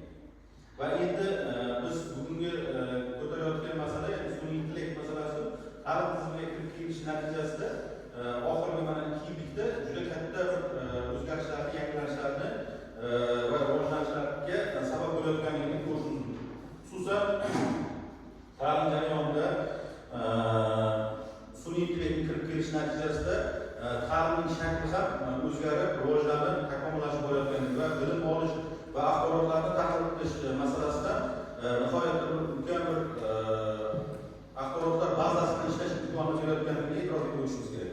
Ya'ni o'sha ta'lim jarayonini sezilarli ravishda o'zgarish natijasida masofaviy ta'lim, gibrid aralashuvchi modellarining joriy etilishi ta'limni vaqt va makon bilan cheklab qo'yilganligi chegarasidan chiqib ketganligi va mana shu chegaradan chiqish natijasida demak katta imkoniyatlarni oshirayotganligiga e'tirof etishimiz kerak. Endi sun'iy intellektning ijobiy jihatlariga to'xtalib o'tadigan bo'lsak, bevosita o'sha ta'lim platformalarining, ya'ni sun'iy intellekt yordamida yaratilayotgan ta'lim platformalarining rivojlanishi va adaptiv o'qitish modellarining shakllanishi zamonaviy ta'lim tizimida raqamli transformatsiyaning muhim bosqichi sifatida e'tirof etishimiz kerak. Xususan sun'iy intellekt asosli ta'lim platformasining asosiy xususiyatlaridan biri o'sha katta hajmdagi ma'lumotlar ta'lim qilish imkoniyati hisoblanadi. Sababi o'quvchilarning faoliyati, topshiriqlarni bajarish tezligi, xatolar, xarakter yoki o'zlashtirish darajasi doimiy monitoring qilib borish imkonini berdi. Va buni biz o'sha baholash tizimlarida ham bevosita ko'rishimiz mumkin. Xususan o'sha bugungi kunda oliy ta'lim muassasalari faoliyat olib borayotgan Temis dasturi deymiz va mana shu Temis dasturida ham bevosita bajarilayotgan ishlar, topshirilayotgan topshiriqlar hammasi aynan elektron shaklda baholashni va an'anaviy ta'lim modelida yiroqlash va bu yerda inson faktorini olib tashlaganligini ko'rishimiz mumkin. Va bu o'sha yaratilayotgan o'sha raqamli texnologiyalarning bitta imkoniyati sifatida baholasak, ikkinchisi o'sha adaptiv o'qish modellarining yana bir muhim jihati o'qish mazmunining dinamik tarzda o'zgaruvchanligi. Ya'ni an'anaviy ta'limda barcha o'quvchi va talabalar uchun bir xil dasturlar qo'llanilgan qo'llansa, adaptiv modellarda o'quvchilar va talabalarning o'zlashtirish darajasiga qarab murakkablik aks etib boraveradi. Ya'niki o'sha bevosita har bir insonni o'quvchilarning o'zlashtirish darajasiga qarab topshiriqlarni o'sha murakkablik darajasiga rivojlanishiga turtki beradi. Va undan tashqari sun'iy intellekt asosida o'sha ta'lim platformalaridan foydalanish bugungi kunda o'sha axloqiy va ijtimoiy masala sifatida ham qarashimiz kerak. Sababki o'sha sun'iy intellekt ta'lim tizimida qo'llash jarayonida bevosita texnogen yondashuvning ustunligiga chiqish holatini kuzatishimiz mumkin. Negaki mana shu yerda ustozlar, professor o'quvchilar o'tiribdi. Aynan mana shu o'quvchilar tomonidan bir narsani e'tirof etishimiz kerak. Talabalarga berilayotgan mustaqil ta'lim ishlarida aynan mana shu sun'iy intellekt asosida yaratilayotgan mustaqil ishlar bevosita ya'ni texnogen omilni yuqori o'ringa chiqarganligini ko'rishimiz mumkin. Va mana shu joyda insonlarni fikrlashdan yoki bo'lmasa talabalarni ijodiy fikrlashdan to'xtashga olib keladigan bitta xavfni vujudga kelayotganligini ko'rishimiz mumkin. Bundan tashqari sun'iy intellektda o'sha ta'lim tizimida joylanish natijasida inson omilining ikkinchi o'ringa tushib qolganligini e'tirof etishimiz kerak. Ya'ni bu ham o'sha pedagogik muammo sifatida bugungi kunda namoyon bo'layotganligini e'tirof etishimiz kerak. Bundan tashqari sun'iy intellekt tizimida sun'iy intellekt ta'lim tizimida qo'llash natijasida o'quvchilarda o'sha madaniy begonalashuv degan tushuncha ham kirib keldi. Ya'niki insonlar o'z-o'zidan begonalashib o'sha texnogen omillarga bog'liq bo'lib qolgan holda achinarli holatlarni ham keltirib chiqarayotganini ko'rdik. Bu yerda bitta nimani aytib o'tishimiz kerak, shu qiziqchi a'zolar shunday fikrni aytdilar, aynan mana shu jarayonda ya'ni o'g'il o'tirib onasiga bir osh qilmadingiz, bir osh yesak mazza qilardik desa, bola ba'zi osh yedik desa unda rosa mazza qiladi. Ya'ni o'sha texnika texnologiyaga bog'lanib qolish natijasida mana shunday holatlar, ya'ni begonalashuv va bo'lmasa o'sha oddiy inson o'sha oilada deyarli har bir shu yomon o'tirsa-da bevosita so'zlashuv yoki bo'lmasa muloqot o'sha elektron jarayonlarga bog'lanib qolayotganligini e'tirof etishimiz kerak. Bu holat o'sha ma'naviy begonalashuvda ya'ni shaxsning o'z ijtimoiy madaniy muhitidan uzilib qolishiga olib kelayotganligini ko'rishimiz mumkin.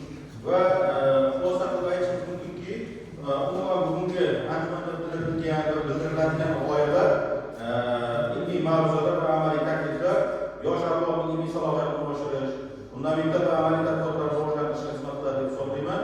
Va Ipak yo'li innovatsion universitetida kechayotgan bunday ilmiy muloqotlar kelajakda yangi ilmiy g'oyalarning shakllanishiga mustahkam zamin yaratadi deb o'ylayman. Va barchangizga anjuman ishida muvaffaqiyat va ilmiy yutuqlar tilayman.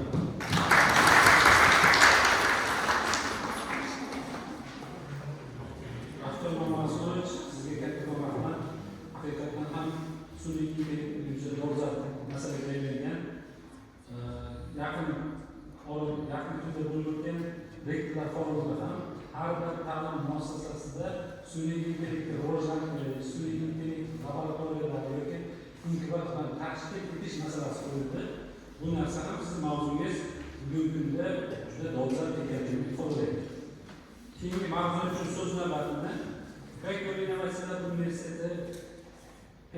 psixologiya fanlar kafedrasi o'qituvchisi, universitetdagi ustoz va shogird forumi raisi Yo'ldosh Nurmurat Ashvaliyevich. Marhamat.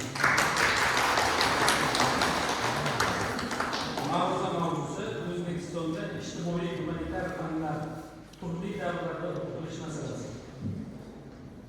Assalomu alaykum, hurmatli ustozlar, hurmatli mehmonlar hamda qatnashchilari. Bizning universitetimizga mana shu universitet ochilgandan beri faoliyat ko'rsataman. Bu haqda iltimos mana shu universitet haqida gapirmoqchiman. Bu universitetimizning asoschilari aziz vazirimiz hamda Dilora Isroilovlar. Mana shu universitet ochilgan kundan boshlab zamonaviylikka juda ham e'tibor qaratdilar. Har bitta auditoriyalarda eskizgina bo'lishiga qaramay, zamonaviy medialar bilan jihozlandi. Har bir auditoriyalarda mana shunday elektron doskalar mavjud. Bu elektron doskalarning mavjudligi o'quvchilarimizga yanada sifatli dars o'tishiga yordam beradi. Universitetimizda madaniy muhit yaxshi, ustozlar, talabalar bir-birlari bilan juda ham bir iliq munosabatda bo'ladi.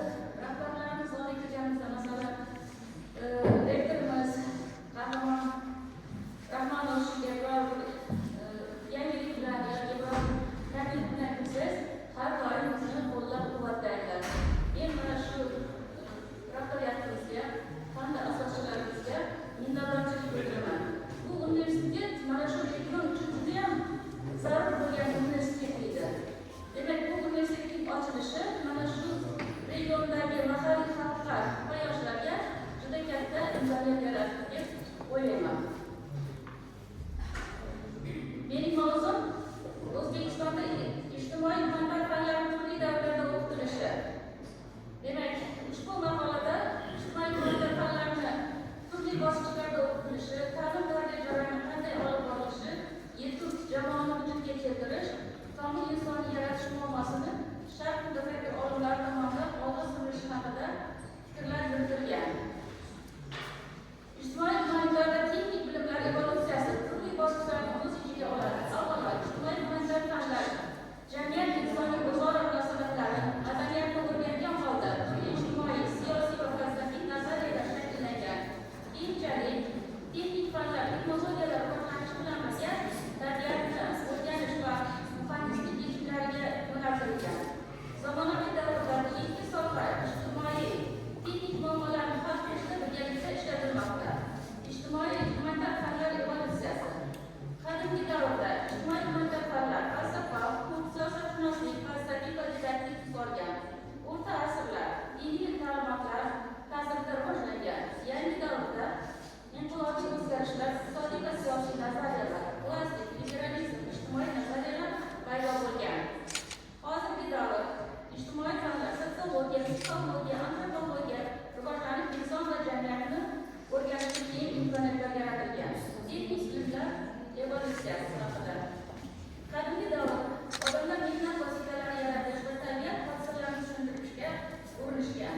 O'rta asrlar qishloq xo'jaligi, hunarmandchilik, me'morchilikka texnik taraflarni ko'tarish ko'rish mumkin. Sanoat inqilobi, mexanizatsiya, bu mashinasi va boshqa texnik tashkilotlar sanoatni rivojlantirgan. Zamonaviy davrda elektronika, sayyoh texnologiyalari, sun'iy intellekt va boshqa texnik yutuqlar hayotni tubdan o'zgartirgan. O'zbek madaniyati va ma'naviyatining tarixi juda uzoq o'tmishga borib taqaladi. Pedagogiya tarix va nazariyasi ham ma'naviyat va madaniyat bilan janrga bog'liqdir. Shuning uchun ham ular o'ziga ijtimoiy taraflarning mohiyatini, bu yoki bu tarixi davr xususiyatlarini aks ettiradi. O'zbekistonda pedagog fikrlarni rivojlanishda ham bir necha davrlarni boshdan kechirgan. Bu 1995-yil o'qituvchi nashrida chiqqan O'zbek pedagogikasi antologiyasi nomli yangi kitobda quyidagicha davrlarni belgilagan. Birinchi oktyabr qo'ldan ishgacha bo'lgan davr 1917-yil, sho'ro tuzumi davri esa 1917-1991-yillar. Mustaqillik davri 1991-yildan keyin. Biz oktyabr qo'ldan ishgacha bo'lgan davr pedagogikasi haqiqiy milliy pedagogiyamizning birinchi mustaqil poydevor deyishimiz mumkin. Keyingi islom davridagi buyuk o'zgarishlar ham xalqning ijtimoiy ma'naviy hayotiga boshqa turgan buyuk ijod aqllari hisoblangan. Farabiy, Ibn Sino, Beruniylarning pedagog qarashlari ilg'or progressiv rol o'ynaydi. Abu Nasr Farabiyning falsafiy qarashlari odamning ta'lim tarbiyaga oid fikrlarini emlash mumkin. U ijtimoiy hayotning turli masalalari, ayniqsa davlat tuzilishi va uni boshqarish, turli ijtimoiy nizolarning oldini olish kabi masalalarni olg'a suradi. Yetuk jamoaning vujudga kelishi, komil insonni yaratish muammosini hal etish bilan bog'liq ekanligi bu birinchi bor olg'a surildi. Farabiy etikasida baxt hamisha aql bilan chambarchas bog'liqdir. Bu baxtga erishishning bir yo'li bo'lib, hamisha axloqni bezab turadi. Uning ta'kidlashicha, tabiatning oliy mahsuli bo'lgan insongina tabiatning mohiyatini bilish va haqiqatga intilish qobiliyatiga egadir. Ular o'zgarishga kelishsa, o'z-o'zini tarbiyalash va ta'lim orqali insonning mohiyatiga aylanishi mumkin. Shuning uchun ikki narsani inson aqliga xos deydi. Tabiatdan olingan tabiiy jumboqlar, sa'lim tarbiya natijasida erishilgan iroda va istakka mos intilish. Farabiyning fikricha, pedagogika bu muayyan yo'nalishda murabbiy, o'qituvchi rahbarligiga tarbiyalanuvchi shaxsning iroda va intilishlari boshlanish san'atidir. Bu fikrlarni rivojlantirib, ta'lim-tarbiya yosh avlod shaxsini shakllantirishning vositasi ekanligini ta'kidlaydi va ularning vazifalarini ko'rsatib berdi. Uningcha, ta'lim falsafa va nazariy bilim asoslarini egallash demakdir. Tarbiya o'qituvchisi, pedagog, murabbiyning yosh avlodga muayyan axloqiy xulq-atvar normalarini shakllantirish faoliyatidir. Sharq uyg'onish taraqqiyoti davrida buyuk hakim Abu Ali ibn Sinoning hurmatchisi, bu yetuk olim, qomusiy bilimlar sohibi sifatida pedagogika, ya'ni ta'lim-tarbiya ilmida ham o'z g'oyalarini asoslagan. Ibn Sinoning pedagog g'oyalari avvalo inson aqli to'g'risidagi ta'limot bilan bog'liq. U o'z aqlini har tomonlama rivojlantirishi va haqiqatni bilishga qodir inson qobiliyatiga ishondi. Ibn Sino faqat hakim emas, balki buyuk muallim sifatida ham bolaning tabiatini chuqur tushuntirdi.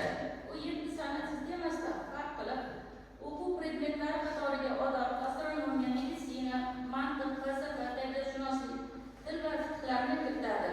Uning ta'lim-tarbiya sistemasi quyidagilarni o'z ichiga oladi: aqliy tarbiya, estetik tarbiya, jismoniy tarbiya, axloqiy tarbiya, hunar o'rgatish, estetik tarbiya va boshqalar. Ibn Sino asosiy e'tiborini bolani maktabga o'qitish va tarbiyalashga qaratdi. O'zining tarbiya asarini alohida bo'limini bolalarni maktabga o'qitish va tarbiyalash deb atadi. Uningcha, maktabda bolani jamoa bo'lib o'rgatishning ahamiyatini quyidagicha ko'rsatadi. Agar bolalar birgalikda ta'lim olsalar, ularda zerikish bo'lmaydi. Ularning fanni o'rganishiga bo'lgan qiziqishi kuchayadi. Bolalar bir-birlaridan orqada qolmaslik uchun musobaqalashadi. Bu esa bolaning o'qishini yaxshilaydi. Suhbatlarda ular bir-birlariga kitoblarda o'qigan yoki kattalardan eshitgan qiziqarli hikoyalarni aytib beradilar. Bu ularning nutqini o'stiradi va xotirasini mustahkamlaydi. Bolalar bir-birlarini hurmat qilishga ham, bir-birlarini bir joyga to'planishiga yaxshi o'rganishadi. Faqat musobaqalashish emas, o'rtoqlariga o'quv materiallarini o'zlashtirishga ko'maklashadilar. Bir-biridan yaxshi odatlarni o'rganadilar. Ibn Sino ta'lim dasturini ishlab chiqdi. Bu dasturda bolalar to 14 yoshgacha maktabda Qur'onni, tilni, fan nasihatni, axloqni, sport va hunarni o'rganishlari lozimligini belgilab berdi. 9-12 asr O'rta Osiyo pedagogik fikrlari taraqqiyotida Abu Rayhon Beruniyning ham o'z o'rni bor. Beruniyning pedagogik qarashlari uning falsafiy, psixologik qarashlari bilan chambarchas bog'liqdir. Uning ta'lim-tarbiya haqidagi fikrlarini quyidagi bosqichlarda o'rganish mumkin. Ta'limning ongliligi, ko'rgazmalilik, sistemalilik va izchillik, asoslanganlik, nazariyaning praktika bilan bog'liqligi, darslik oldiga qo'yiladigan talablar va boshqalar. Beruniyning ta'kidlashicha, ta'limda ko'rsatmalilik muhimdir. Chunki ta'limni ishonchli, aniq va qiziqarli qiladi. Kishining kuzatish qobiliyatini va tafakkurini rivojlantiradi. Muallifning fikricha, ta'lim ilmiy asosda qurilishi kerak. 19-asrning ikkinchi yarmiga kelib, ijtimoiy-siyosiy voqelikdagi o'zgarishlar ma'rifatparvarlik g'oyasi bilan muayyan o'zgarishlarga tortdi. Turkistonga amaliyot o'nlab ziyolilarni faniy, ilmiy, ma'naviy mo'jizalarni hayratga tushirdi. An'anaviy ma'rifat g'oyasi Ovigacha mo'jizakor ilm fanni mustahkamlashda, o'zlashtirish fikrlari tomon yetakladi. Natijada Furqat, Muqimiy, Ahmad Donish, Xorazmiy kabilarning ma'rifat g'oyalari publitsistik asarlari yuzaga keldi. Bu davrda Rossiya mustaqillik madaniyatining mohiyatini teran tasavvur eta olmaslikdan iborat edi. Hattoki qadimiy kuchlar, noyob kitoblar, asori atiqalarni mustahkamlash, missionerlarga topshirishdagi qadimiy namunalarni qadrlovchilar sifatida ham qarashlar ham bor edi. Faqat 19-asrning 20-yillariga kelib bu qarashlarda o'zgarishlar sodir bo'ldi. 1900-yillarda 1916-yil o'rtalariga qadar bo'lgan davrni o'z ichiga oluvchi o'zbek ma'rifatchiligining ikkinchi bosqichi jadidchilik harakati deb tutiladi. Ma'rifatparvarlikning mohiyati ham o'zgardi. Uning mohiyatini o'zgarishi ma'rifatparvarlik g'oyasining Turkiyada, Tatar va Ozarbayjon fikriy dunyosiga erishishi orqali namoyon bo'ldi. Ular orqali esa G'arbiy Yevropa ma'rifatchiligidan ham xabardor bo'ldi. Hozirgi davrga kelib insoniyat o'z taraqqiyotida yangi bosqich raqamli ong davrida qadam qo'ymoqda. Sun'iy intellekt nafaqat texnik vosita, balki inson tafakkurining o'ziga xos ilikosi sifatida shakllanmoqda. Shu bois sun'iy intellekt haqida bahs yuritish faqat dasturlash yoki muhandislik masalasi emas, balki ontologik, aksiologik muammolarni ham qamrab oladi. 21-asr insoniyat tarixida intellektual texnologiyalar asr sifatida kirib kelmoqda. Sun'iy intellekt nafaqat iqtisodiy va texnologik sharoitda sohalarda, balki falsafa, psixologiya va sotsiologiyada ham chuqur muhokama qilinayotgan hodisaga aylandi. Ongning tabiati va uning modda bilan o'zaro munosabati qadimdan faylasuflarni o'ylantirib kelgan. Inson tafakkurining tabiiy va sun'iy shakllarini tahlil etish bugungi kunda yangi ilmiy, pragmatik yondashuvni talab etmoqda. Sun'iy ongni yaratish masalasi aslida insonning o'zini anglash darajasini chuqurroq tushunish bilan bevosita bog'liqdir. Chunki har qanday aqliy tizim yaratuvchining bilim va ong modeliga asoslanadi. Ong masalasi nafaqat bilish, balki qadriyatlar tizimi bilan ham uzviy bog'liq. Inson ongi, axloq, ma'naviyat va ijtimoiy mas'uliyat bilan ham chambarchas aloqador. Sun'iy intellekt faqat texnologik hodisa emas, ijtimoiy madaniy hodisa hamdir. Insoniyat tarixida har bir texnologik usul ijtimoiy tizim va madaniyatni o'zgartirgan. Sun'iy ong paydo bo'lishi bu o'zgarishlarni yanada chuqurlashtiradi. Inson mehnati va aqliy faoliyatiga ko'plab turli avtomatlashtirmoqda. Ijodiy sohalarda mashina va inson o'rtasidagi farq tobora kamaymoqda. Axborot oqimi inson ongining tabiiy qobiliyatlarini ustun kelmoqda. Tadqiqot natijalari shuni ko'rsatmoqdaki, inson ongi bu faqat axborotni qayta ishlash jarayoni emas, balki ma'naviy, hissiy va tabiatiy qatlamlarda ega murakkab tizim hisoblanadi. Sun'iy tizimlar esa hozircha ongning tashqi faoliyatini shakllarini takrorlay olmoqda, lekin ichki tajribada dunyosiga, ya'ni sun'iy subyektiv idrokka ega emas. Sun'iy ong konsepsiyasi bizni inson ongini mohiyatini chuqurroq tushunishga, ongning tabiiy va sun'iy shakllari o'rtasidagi chegarani aniqlashga undaydi. Demak, mana shu davrlar o'tishi bilan bizlar ham ta'lim tizimida ham qadimgi davrdan boshlab sekin-astalik bilan rivojlanish paydo bo'lgan. Dunyo taraqqiy etgan sari, rivojlangan sari ayrim narsalarga eskirib qoldi. Ko'proq biz yangilikka intilishimiz kerak. Mana shu dars jarayonlarida ham faqatgina an'anaviy dars o'tmasdan biz zamonaviy darslarni olib borishimiz kerak deb o'ylayman. E'tiborlaringiz uchun katta rahmat.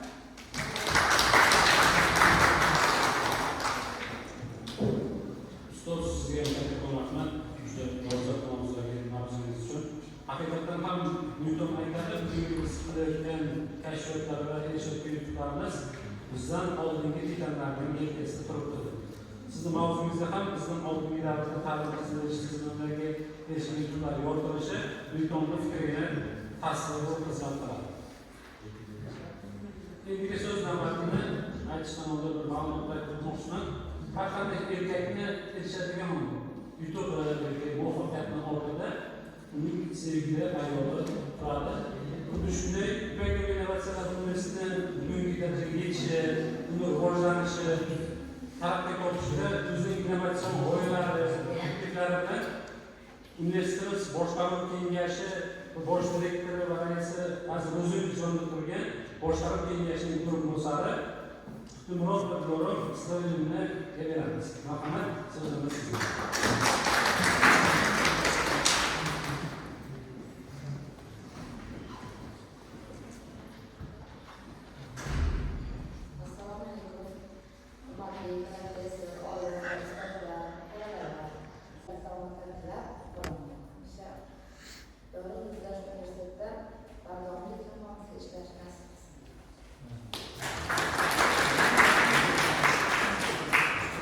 Ezgi tilaklaringiz uchun rahmat.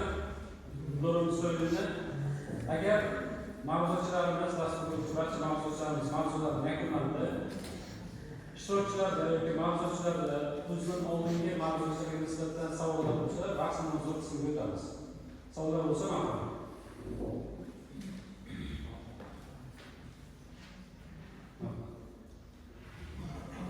So'z Ingliz universiteti ijtimoiy fanlar kafedrasining biri Abror Ro'lovich. Mana bugun konferensiya juda ham muhim masala ko'tarildi. Mana endi ustozingiz orqada turgan qarorlar bilan bahsga munosabat bildirsak, bunga mana shu ishlar qilinadi.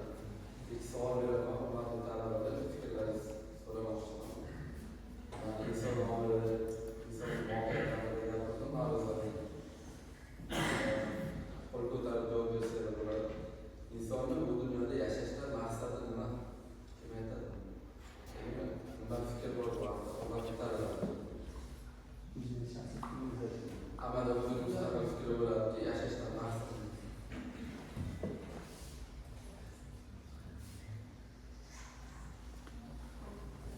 O'zingiz qarashdi.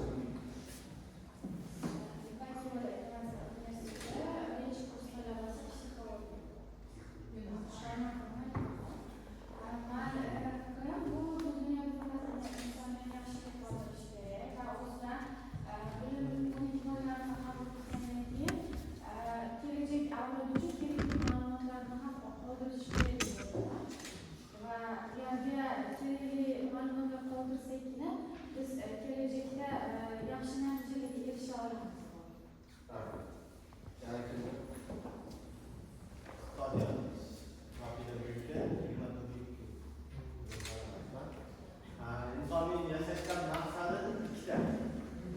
Birinchisi o'lim, ikkinchisi tug'ilish, nasl qilish. Mana shu ikkita sabab inson yashashiga sabab. Chunki tug'ilish bu o'limga bo'lgan birinchi qadam. Bu falsafiy jihatdan oladigan bo'lsak, mana shu.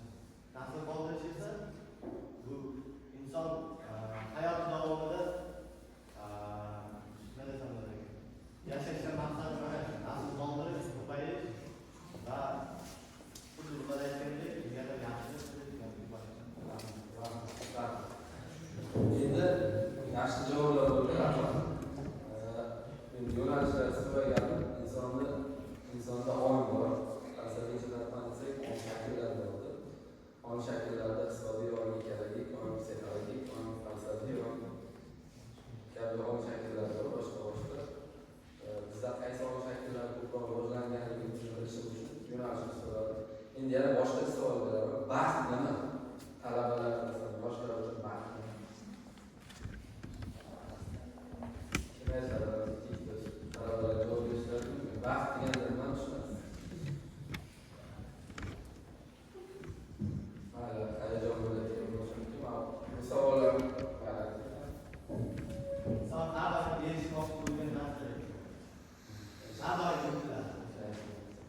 Endi mana shu savollarni javobiga keldik. Mana hurmatli talabalarimiz yaxshi gapirdi. Insonni yashashdan maqsadi falsafiy jihatdan oladigan bo'lsak, baxtga erishish. Bizni falsafalar mushohada olimlarimiz, faylasufalarimiz insonni yashashning eng oliy maqsadi baxtga erishish. Baxt nima desa, kimdir aytadi, eng so'nggi rusumdagi texnologiyani qo'lga kiritish, gadjetlarga Bu baxtni belgilari xolos. Lekin umumiy ma'noda olganda baxt bu inson o'zi istagan narsani, o'zini xohish istaklari bilan ixtiyoriy tarzda erkinlikda qilishi va qilayotgan ishlarda rohatlanish. Har bitta qilayotgan ishingizda rohatlarni bajarsangiz, har bitta qilayotgan ishingizda o'zingizda rohat, harorat bilan o'zingiz xohishlaringiz bilan huzurlanib bajarsangiz, ana bu haqiqiy baxt bo'ladi. Endi aytmoqchi bo'lganim insonni bu dunyoda yashashdan maqsadi bo'lib oldi. Talaba yoshlarimizga harakatlarga tavsiyalar bor. Bugun biz rohatlanadigan narsalarimiz yoshlar orasida e'tibor bersak, tadqiqotlarda so'rovnomalarni ko'ramiz. İnson o'zi yaratgan narsalardan rohatlanishi kerak. İnson o'zi yaratgan texnologiyani, o'zi yaratgan yangiliklarni puliga aylantiradi. Va ularni keraksa isbotkoriga aylanib boryapti kerak. Ya'ni sun'iy intellekt o'zimiz yaratganmiz. Ijtimoiy tarmoqlar, internet, texnika, texnologiya, avtomashinasi, turli vositalar. Ko'p narsalarni inson o'zi yaratgan. Biz o'zimiz yaratgan narsalar emas, yaratilgan narsalardan rohatlanishni o'rganishimiz kerak. Ko'chaga chiqing, atrofga boqing. Daraxtlar, qushlar, hayvonlar, insonlar bu bir mo'jiza emas. Mana shunday narsalardan rohatlanishni o'rganing. Tabiat yaratgan narsalardan, diniy tomondan aytsak, talabamizda diniy e'tiqodimiz mustahkamligi nuqtai nazaridan qarsak, Alloh yaratgan narsalardan rohatlanishni o'rganishimiz. Biz telefonga mahliyo bo'lib soatlab o'tirmasligimiz kerak. Mayli, kimdir tadbirkorlik, ish faoliyati shundan bor. Lekin biz ongli mavjudotmiz. Ilohiy nuqtai nazardan, islomiy nuqtai nazardan aytganda, inson yaratilgan bexoriga birinchi aql kiritildi. Hissiyot, nafs, his keyin kiritildi. Shunday ekan insonga aqlni nima uchun berdi? Aqling bilan mushohada qilib, fikr yurib, tafakkur qildi. Bu biz uchun signal bo'lishi kerak. Talaba yoshlarimizga aytaman, siz hozir mana shu yaratilgan shart-sharoitdan, imkoniyatlardan maksimal foydalaning. O'zlaringiz yaxshi gapirdilar. Ma'ruzalarda sinf, stol, partalar, binolar, eski sovuq xonalar, tizzalarimizga qo'yib ma'ruzalar yozganmiz daftarcha. Lekin o'qiganmiz. Shuncha yengilliklar, shuncha sharoitlar yaratib beryapti, maksimal foydalaning. Bu sizga kelajakda baxtga yetish uchun bitta vosita, bitta yo'l. Bu yo'lni muvaffaqiyatli bosib o'tishga harakat qiling. Qachonki biz farzandlarimiz, siz va biz ana shu yaratilgan narsalar bilan rohatlansak, ana shunda hayotning ma'nosini, qadrini, keraksa o'sha fizik tomondan o'tganda vaqtni qadrlashni o'rganamiz. Telefonni chetga surib qo'ying. Auditoriyada maksimal ustozlardan foydalaning, bilimlardan. Mustaqil ta'limdan tinimsiz mehnat qiling. Bugun raqobatlashayotgan jamiyatda, raqobat kuchli bo'lgan jamiyatda sifatli ta'limga ega bo'lgan, sifatli bilimga ega bo'lgan, bilim ko'nikmalarga ega bo'lgan kadrlar bor. Bizni paytimizgacha tanish bo'ldi, bilish bo'ldi, qarindosh bo'ldi, yaqin bo'ldi. Lekin bugungi kunda kuzatyapmizki, sanoat korxonalariga boramiz, ijtimoiy sohalarga boramiz, qayerda ish faoliyatini olib borayotgan insonlar bo'lsak, bilimiga, malakasiga, tajribasiga qarab ishga qabul qilishgan. Sinovlar, sifat bosqichi kuchli talab qiladi. Kimgadir ishonmang, faqat o'zingizni kuchingizga, o'zingizni imkoniyatingizga, o'zingizni salohiyatingizga ishoning. Va bu salohiyatni tinimsiz bilim, ko'nikma, tajriba olish orqali shakllantirasiz. Xorijiy mamlakatlarning nufuzli dargohlarida bilim oshirishga, malaka oshirishga va bu yo'lda ustozlarimiz qo'ldan kelgancha albatta keyin yordam berishadi. Hozir bizni paytimizda bir Erasmus dasturi chiqishungacha bo'lgan paytda xalqaro jurnalda oyoqlarimiz qavarib ketgan, oyoqlarimiz tolib ketadi.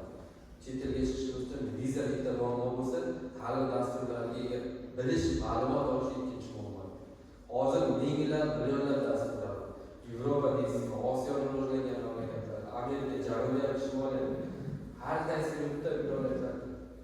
Topshirasiz til biling, sohangizda mutaxassis bo'ling, yaxshi bo'lganlik bilim ko'nikmalar oshing, dunyo eshiklari siz uchun ochiq. Dunyo ma'rifatini, ilmini olsangiz, o'zingizni bilan ulug'lashtirsangiz, siz yurtimizni rivojiga ham, eng umuman bo'lganda o'zingizni shaxs sifatida kamolga yetishingizga, shaxs sifatida yetuk inson bo'lishingizga xizmat qilasiz. Bu yo'lda sizlarga kuch-quvvat tilaymiz. Savollar bo'lsa marhamat,